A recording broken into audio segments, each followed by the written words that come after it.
Sanders' Scaramucci let passion get the best of him on Priebus, Bannon remarks. White House Press Secretary Sarah Huckabee Sanders said new communications director Anthony Scaramucci let his passion for serving President Donald Trump get the best of him when he made explosive remarks about fellow Trump administration staffers Reince Priebus and Steve Bannon. "This is a guy who sometimes uses colorful and in many circles probably not appropriate language," the newly named press secretary said on Fox News Thursday, addressing Scaramucci's explicit interview with The New Yorker in which he called Priebus a paranoid schizophrenic, and said of Bannon, "I'm not Steve Bannon, I'm not trying to suck my own sea. He's very passionate about the president and the president's agenda, and I think he may have let that get the best of him in that conversation," Sanders added. Despite the feuding between Scaramucci, Bannon and Priebus spilling into public view, Sanders maintained that the White House is focused on fulfilling its obligations to the American people and not getting caught up in personnel squabbles. "The bottom line is most of us here at the White House are focused on who has a job out in America, not who has a job here," she said. Scaramucci in recent days has come out swinging from within the West Wing, publicly threatening to fire everybody to stop damaging reports from leaking to the press and daring Priebus to come forth and prove that he is not one of the senior administration officials allegedly leaking information. Prior to Sanders' appearance on Fox, Scaramucci tweeted that he would seek to stop using his colorful language in the public sphere. "I sometimes use colorful language," he tweeted. "I will refrain in this arena but not give up the passionate fight for real Donald Trump's agenda." #.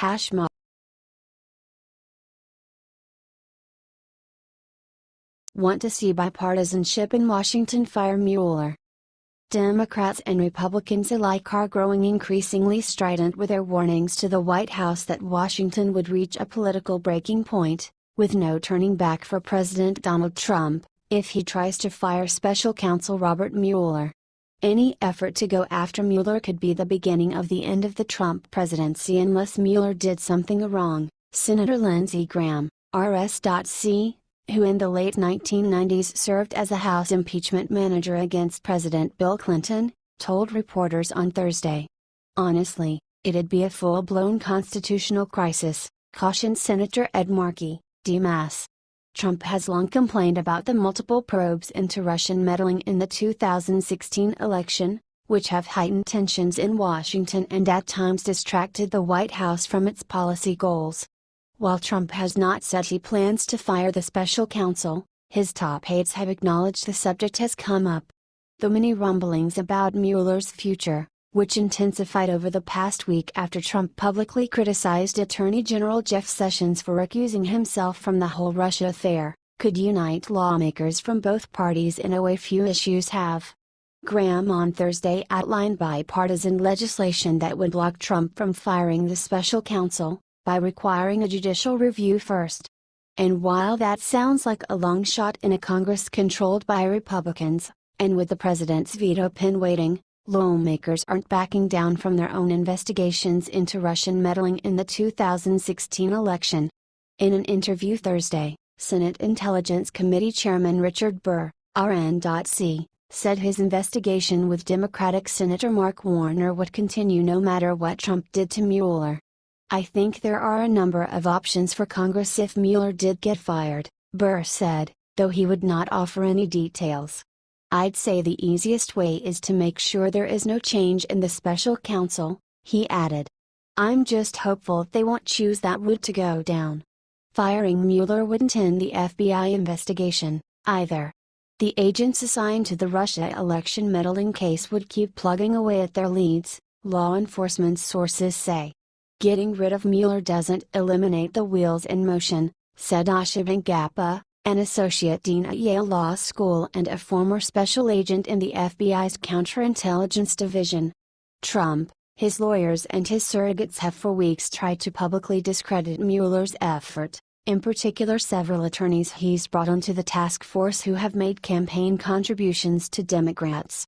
The Republican president's lawyers has also questioned the scope of the Mueller probe as it reportedly looks into Trump's business dealings dating back well before he ran for the presidency. And by bashing Sessions' decision to recuse himself from the investigation, As well as other moves by Deputy Attorney General Rod Rosenstein, Trump has sent repeated signals he could be laying the groundwork to kill the Mueller probe. To do that, Trump could order his Justice Department leadership to get rid of the special counsel, and then fire and replace them until they follow his instructions, much as President Richard Nixon did in the Saturday Night Massacre. In an interview with the New York Times last week, Trump sidestepped a direct question about whether he would consider firing Mueller. "I can't answer that question because I don't think it's going to happen," he said. But the new White House Communications Director, Anthony Scaramucci, told conservative radio host Hugh Hewitt in a Tuesday morning interview that the subject has come up during his talks with Trump. "I'll be on the record with this: in candid conversations with the president, I've said, why would you fire him?" Scaramucci said. Democrats and even some Republicans aren't buying those assurances. "If I were on White House staff, I'd be concerned about public perception of interrupting that process," said Representative Mike Johnson, a freshman Republican from Louisiana who serves on the House Judiciary Committee. "I just think they need to proceed very carefully." Senator Richard Blumenthal, D. Connecticut, said he's been in talks with Graham and other senators about their legislative effort, which would require the courts to review any White House attempt to fire a special counsel investigating a president. "There are definitely conversations about what can and should be done if Robert Mueller is fired because the president has raised it implicitly in some of his statements," Blumenthal said. Trump's public humiliation of Sessions this week has fueled speculation the president might fire his attorney general. Legal experts say Sessions was right to recuse himself since he played a public role in Trump's 2016 campaign, but Trump said he wouldn't have picked the Alabama Republican if he'd known Sessions would step back from the investigation. For now, Sessions is still on the job, but lawmakers said under no circumstances should Trump try to dump him while Congress is out of town in August. A recess appointee, who could serve for a period without being confirmed by the Senate, would be unacceptable, they said. "Let me say, if such a situation arises, Democrats would use every tool in our toolbox to stymie such a recess appointment," Minority Leader Chuck Schumer warned in a Senate floor speech this week. "If you're thinking of making a recess appointment to push out the Attorney General, forget about it. The presidency isn't a bowl, and this country isn't a china shop," Senator Ben Sasse, a Nebraska Republican and frequent Trump critic, said Thursday. Sessions' defenders also included Graham, who warned Trump there would be holy hell to pay if he tried to fire the Attorney General, and Senate Judiciary Chairman Chuck Grassley, who has vowed not to hold any confirmation hearings this year to replace Sessions if he loses his job. Still, several Republicans interviewed Thursday downplayed the notion that Mueller would be fired, despite Graham's dire public warnings. "Good for Lindsey Graham," said Colorado GOP Representative Ken Buck, another member of the House Judiciary Committee. "It's just a distraction I'm not going to get distracted by." Tennessee Senator Bob Corker, the chairman of the Senate Foreign Relations Committee who flirted with taking a Trump cabinet appointment, said he'd spoken with Graham about his legislation but refused to say whether he supported the concept until he'd read it more closely. "There cannot be a real discussion taking place at the White House about firing Mueller. Since that cannot possibly be true, there's no reason to answer a question based on that conjecture," Corker said. Across the Capitol, Representative Steve King, Iowa, a prominent Trump supporter, said lawmakers would make better use of their time by trying to rein in Mueller through legislation that requires him to hire nonpartisan attorneys who haven't made campaign contributions. He also wants a deadline established for Mueller's investigation, limits over which issues he can cover, and a budget stating how much money can be spent on the investigation. Congress action shouldn't be so much trying to send a message to the president about firing Mueller, should that happen, as it is to send a message to Mueller, he said.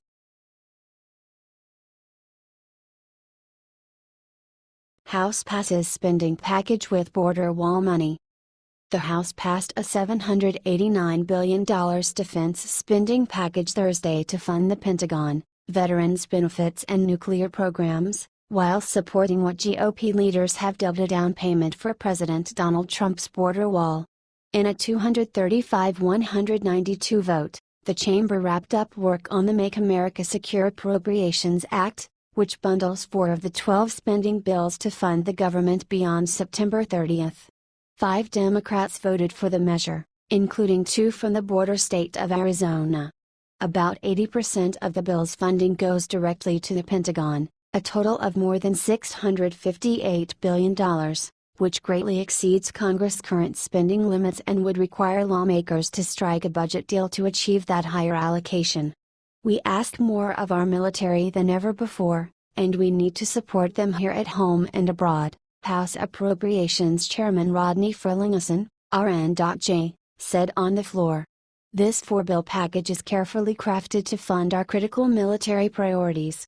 The rest of the funding would go toward the Departments of Veterans Affairs and Energy, as well as the legislative branch, military construction and water infrastructure. Although the spending package does not include funding for the Department of Homeland Security, the inclusion of money for 70 miles of barriers along the U.S.-Mexico border became one of the bill's most contentious provisions.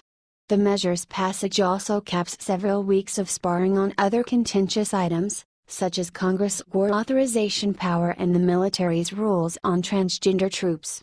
Before the bill reached the floor, House leaders scrapped language that would sunset the 2001 authorization of military force, instead replacing those provisions with a directive for the Trump administration to submit a report on the OMF. While Democrats were unsuccessful in their attempts to reverse the switch-up, even some GOP appropriators are saying a breakthrough could be possible now that there is a bipartisan bubbling of support for revisiting the 16-year-old war authorization. House leaders approached Representative Tom Cole, Oklahoma, to help advance the watered-down OMF language, a sign, the Appropriations Cardinal says, that sentiment is slowly changing. That's the leadership reaching out and beginning to finally realize, wait a minute, there's something wrong here, when there's this much bipartisan support, Cole said. Still, Democrats hammered their GOP counterparts for ditching the war powers provisions, which had been debated and legitimately approved in committee. The bipartisan voices calling for action will not be silenced, Representative Jim McGovern, D-Mass, said on the floor this week. But this is just one example of regular order being abandoned in order to advance an extreme agenda. While lawmakers submitted more than 330 amendments to the package, House leaders only allowed floor debate and votes on about half of those. The highly partisan package now heads to the Senate, where it is expected to be substantially reshaped, if not ignored altogether, as spending bills in the upper chamber require Democratic votes. Congress has until September 30 to complete all 12 spending bills. And House Republican leaders told lawmakers this week that they could create another package after August recess with the remaining 8 spending measures, which are far more difficult to pass within the divided GOP conference. Republican appropriators are hopeful to pass more bills on the floor, though many acknowledge that a stopgap spending bill or an all-encompassing bundle is more likely in the 3 remaining work weeks before the end of September. The fate of the security minibus was uncertain just days earlier. Several conservatives were threatening to oppose the package if GOP leaders did not allow a vote on a controversial amendment to ban Pentagon-funded gender reassignment operations. House GOP leaders turned to Trump, who was eager to defuse that issue to see funding for his border wall materialize in the package. The president agreed to step in, and then took a step much further, tweeting Wednesday morning that he would ban all transgender men and women from serving in the military.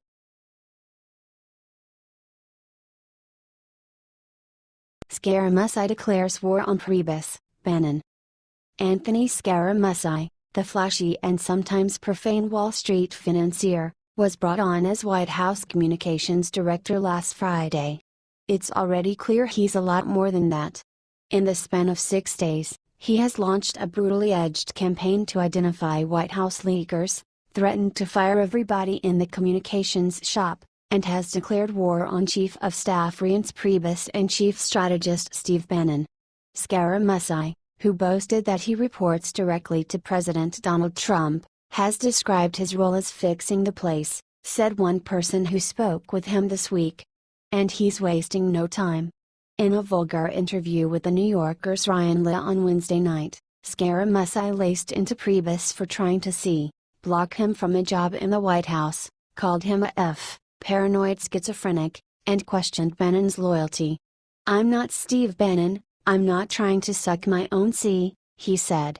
One person who talked to Scaramucci said he talks openly about getting rid of Priebus, the former Republican National Committee chairman whose job has appeared to be in jeopardy for months.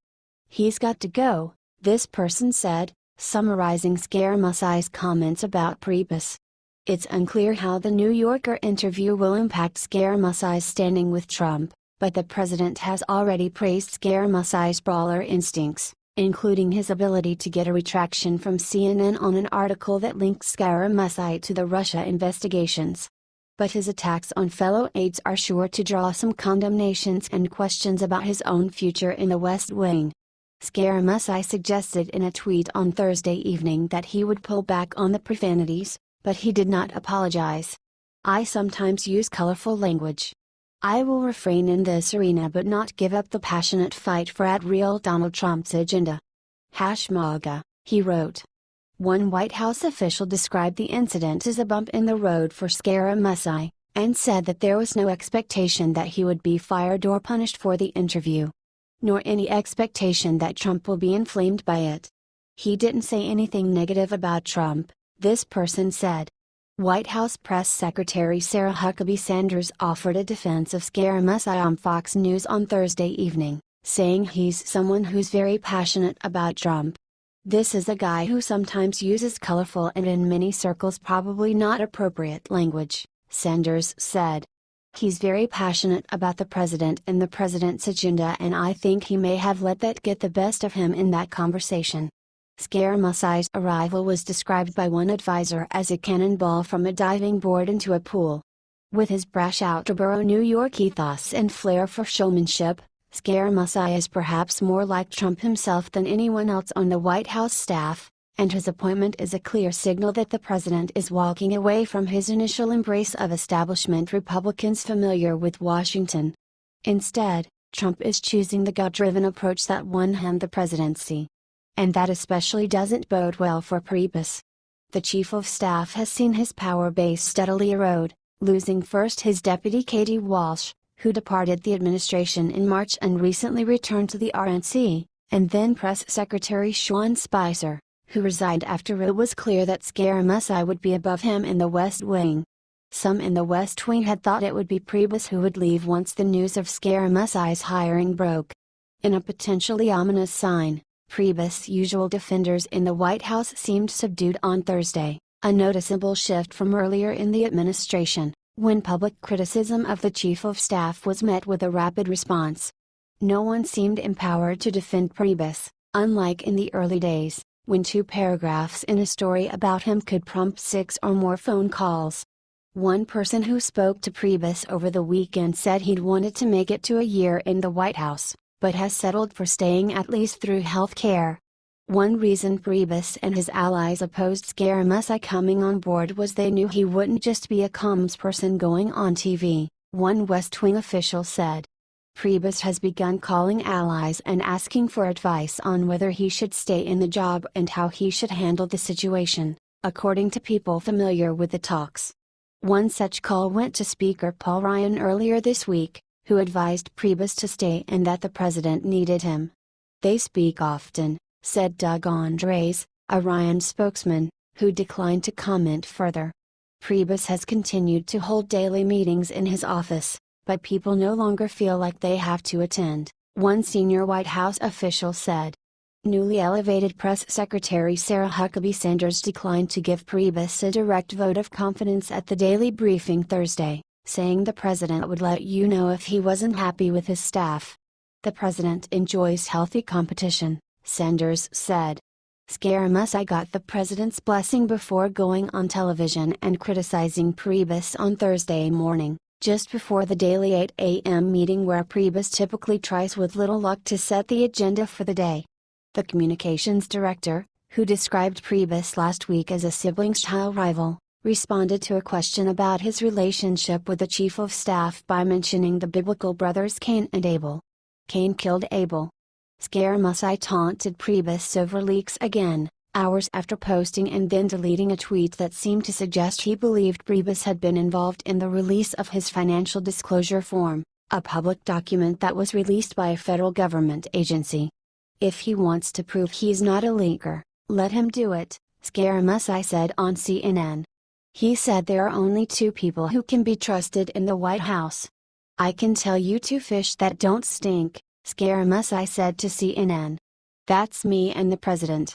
There are people inside this administration that think it's their job to save America from this president, he added. Priebus told others he did not leak Scaramucci's financial disclosure form and that he doesn't understand why Scaramucci would make such an accusation without facts. He has tried to soldier on in the job, showing up early in the West Wing every morning. Everyone knows he's not in charge, said one senior West Wing official. Whether Scaramucci, who seems to have an innate understanding of Trump, remains his flavor of the month, in the words of one advisor, seems unclear. But friends say Trump is already more comfortable with Scaramucci, who is forceful and smooth on TV, and that he respects Scaramucci for his business acumen. If this is less of a show because Anthony Scaramucci is imposing some discipline and getting things done, that's good for the country. It's good for the country to have a functioning government even if you disagree vehemently, said Stu Lozer, a friend and former press secretary to Michael Bloomberg. Anthony is helping the president and will continue to help the president. Scaramucci doesn't have much government experience, and that could create problems, said Julian Zlizer, a presidential historian at Princeton University, even if Trump loves his machismo and public appearances. The administration is far behind on staffing and has struggled to get its legislative agenda through. It is totally out of control, chaos, Zlizer said. This is unnerving people in Washington and everywhere, where the president's advisors can't get him to do anything and are behaving like this. Trent Lott, a lobbyist and former Senate Majority Leader, said he didn't understand the reasoning behind some of the White House's actions, particularly the president's tweets. They really need to get some positive things to talk about, Lott said. And Newt Gingrich, the former House Speaker who serves as a surrogate for Trump, offered some advice to Priebus, as he copes with being on the ropes. Just do your job. Ignore the noise, assume it's noise, he said in an interview. He's the chief of staff and he's the chief of staff until he is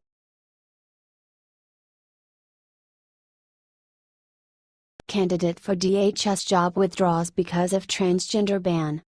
A candidate for a senior position at the Department of Homeland Security withdrew from consideration on Wednesday, citing President Donald Trump's decision to ban transgender people from serving in the military. John Flaherty, a former executive director of the Delaware Republican Party, informed a DHS official in an email Wednesday morning that he was pulling out of contention to be the Assistant Secretary of Partnership and Engagement at the department. As I mentioned in our conversation, I am a strong advocate for diversity, both in the Republican Party and in government, Flaherty wrote in an email obtained by Politico.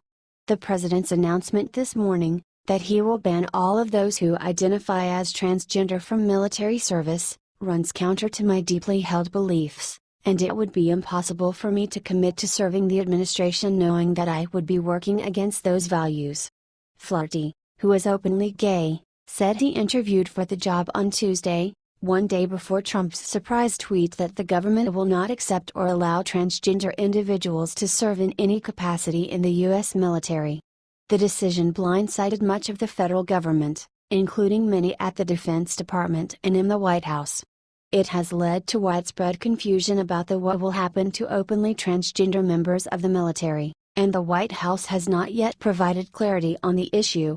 Department officials confirmed Flaherty was under consideration, though it's unclear whether he was in line to get the job at the department.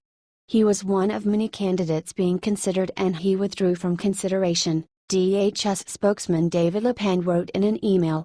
We're not aware of anyone else who withdrew for that reason. DHS has had trouble filling the Assistant Secretary of Partnership and Engagement position. David Clark, the sheriff of Milwaukee County, Wisconsin, who had come under criticism for a series of deaths at the jails he oversees, was under consideration for the job. But DHS announced in June that he was no longer in contention. The Assistant Secretary, which does not require Senate confirmation, coordinates outreach to state, local and tribal officials and law enforcement. Flaherty said he was contacted about the prospect of applying for the position last week, and agreed to do the interview on Tuesday. Though he was interested in the post, he opted against it after the president's announcement.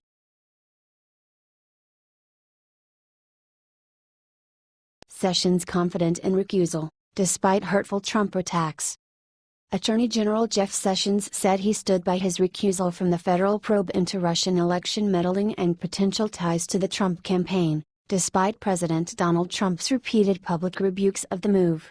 "I am confident I made the right decisions, a decision that is consistent for the rule of law," Sessions told Fox during an interview airing Thursday night.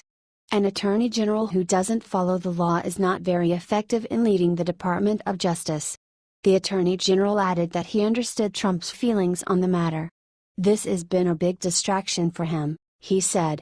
President Trump has scolded Sessions numerous times over the past week, both in public appearances and on social media, openly criticizing him for stepping away from the investigation.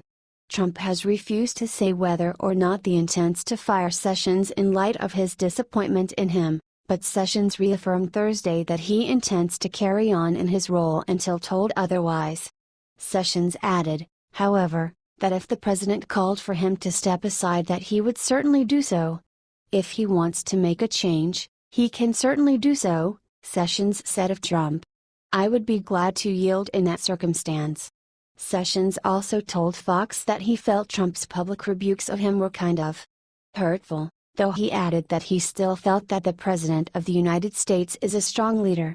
Sessions added, "He is determined to move this country in the direction he believes it needs to go to make us great again. And he's had a lot of criticisms, and he's steadfastly determined to get his job done, and he wants all of us to do our jobs, and that's what I intend to do."